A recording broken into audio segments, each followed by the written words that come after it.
Аппликатура – это порядок расположения и чередования пальцев при игре на музыкальном инструменте. Это порядок пальцев, это пальцевая дисциплина. Без нее были бы бесконечные остановки, подскоки, только потому, что закончились пальцы. Простым языком это указание пальцев в нотах с помощью цифр. Умение разрабатывать уникальную аппликатуру для произведения – это важная составляющая мастерства исполнителя. Аппликатура, конечно же, часто пишется и самим автором произведения и указывается в рукописи. Так Шопен, например, был пианистом и в своих фортепианных произведениях почти всегда указывал собственную аппликатуру, которая часто была настолько удобной, что последующим редакторам не было необходимости предлагать свои варианты. В других случаях в нотах печатается аппликатура, разработанная наиболее успешными исполнителями этого произведения или редакторами музыкального издательства.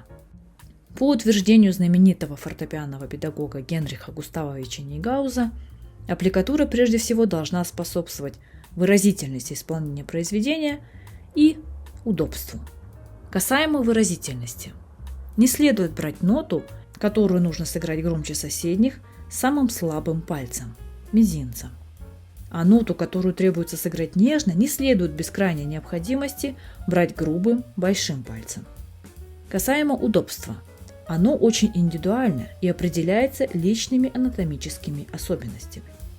Так, например, человеку широкой ладонью более удобно брать на фортепиано далеко отстоящие друг от друга клавиши соседними пальцами.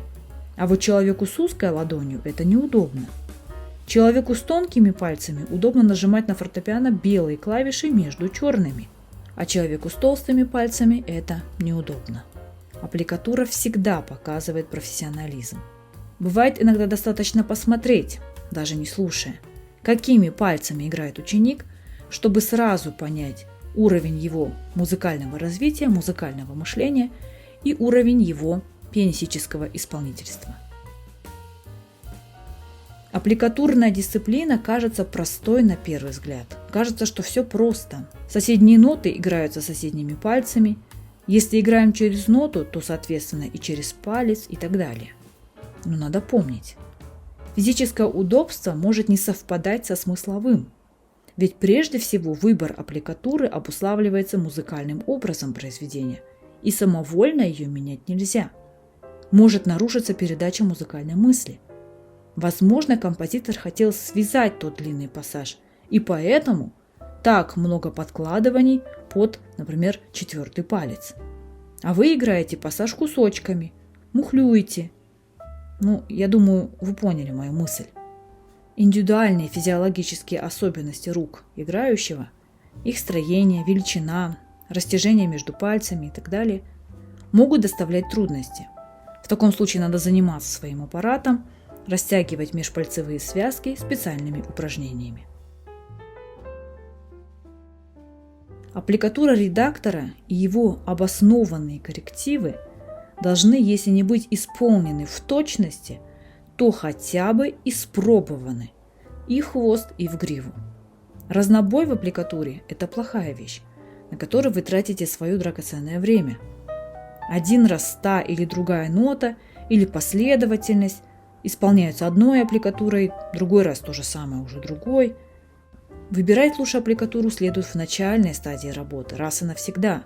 Далее уже без экспериментов. В таком случае вы будете помогать своей мышечной памяти. Целесообразность выбора аппликатуры помогает осуществлять технические и художественные задачи, если она выбрана с умом, либо исполнена без нареканий. Она помогает преодолеть многие пианистические трудности. И нередко удачно найденная аппликатура позволяет сэкономить уйму времени и найти более короткий путь к достижению цели. Соблюдайте аппликатуру. Спасибо, что посмотрели. Ставьте лайки, если информация оказалась для вас полезной и интересной. Подписывайтесь на мой канал, смотрите другие мои видео. Всем пока!